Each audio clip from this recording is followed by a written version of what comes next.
Bonjour à toutes et à tous, c'est Infinabi94, on se retrouve pour une nouvelle vidéo. Tout comme hier, je vous ai fait une vidéo par rapport à Ultra Soleil et Ultra Lune sur Solgaleo Lunala. Aujourd'hui, on va simplement parler de Necrozma. Et oui, le légendaire, le nouveau légendaire, enfin, de cette nouvelle version qui est très important. Puisque tout simplement, je vais vous dire où le trouver, comment le trouver. C'est pas compliqué, hein, pour le trouver, franchement, c'est assez easy. Hein. Necrozma, bah simplement voilà. Voici l'image où on peut le trouver, le petit Necrozma. Donc c'est très simple. Tout comme hier, hein, une fois qu'on a fait la route victoire, qu'on a vaincu Gladio, si vous avez été chercher votre légendaire, et ben vous pouvez tout simplement retourner sur la route victoire, vous continuez votre route. Vous verrez, c'est pas bien compliqué, hein, franchement, n'importe qui peut le faire. Vous continuez sur la route victoire, vous allez avoir quelques petits combats, vous faites une grotte, vous sortez d'une grotte, il y aura 4 karatékas à affronter, et juste après, vous aurez tout simplement vous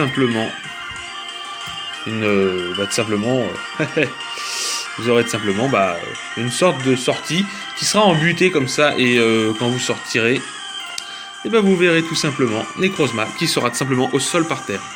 Alors un conseil que je vous conseille de, comment dire, le conseil que je vous conseille de faire, c'est tout simplement d'aller le chercher en pleine nuit plutôt. Ou sinon, alors, nécessité d'avoir Zénith ou Danse Pluie au cas où. Parce que si vous allez le chercher la journée, donc pour Ultra Lune, c'est assez facile. Hein, parce que la journée, c'est la nuit. Mais c'est surtout pour Ultra Soleil que je parle. Je vous conseille de jouer Zénith ou Danse Pluie. Parce que si vous y allez en plein jour, Necrozma sera simplement sous la grêle. Donc il perdra des PV. Donc il faudra faire très attention. Par contre, si vous avez Danse Pluie ou Zénith, faites-le tout ça.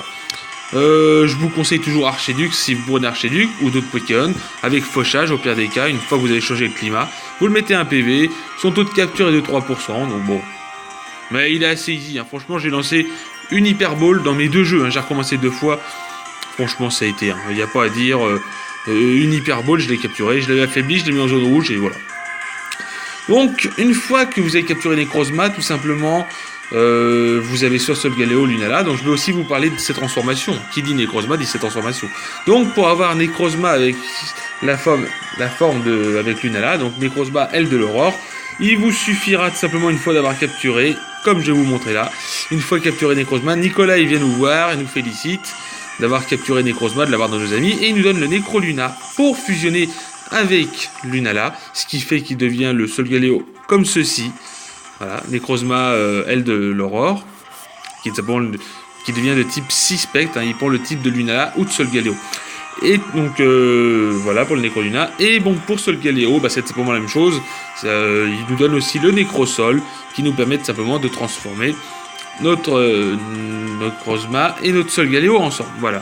Mais je vais aussi vous parler de la forme ultra. Donc tout simplement la forme ultra, j'ai pas mis de photo parce que j'ai pas pensé à le faire. Parce que vous verrez, c'est tout simplement, je préfère que vous découvriez de vous-même comment le transformer, c'est pas bien compliqué. Et tout simplement, voici la forme ultra de Necrozma. Donc il devient de type Dragon Psy, il possède le talent Célébroforce, qui est un très bon talent, hein, qui permet tout simplement d'augmenter les dégâts de super efficace. Voilà. Et sinon, Necrozma tout court et les autres formes avec Solgaleo et Lunala, il a tout simplement Laser Prisme, Prisme Armure, excusez-moi, qui réduit les dégâts super efficaces. Et bien sûr, les attaques qu'il a sur lui, c'est Photogeyser, qui est son meilleur stab, hein, moi je vous conseille ça. Choc Météore si vous avez Solgaleo, ou Rayon Spectral si vous avez Lunala. Par contre, si vous voulez toujours jouer Laser Prisme comme il était joué avant, vous pouvez le prendre, mais après Photogeyser est peut-être moins fort. Parce que Photogeyser tape du 100 avec 100 de précision, alors que Laser Prism avait 162 puissance avec 100% de précision, mais en contrepartie, nous devions tout simplement nous reposer au tour suivant, comme Ultra Laser et Giga Impact. Enfin, toutes les attaques puissantes comme Rafale Feu, tout ça. Voilà, j'espère que cette vidéo vous aura plu, j'espère que ça vous aidera pour votre aventure, à pouvoir surtout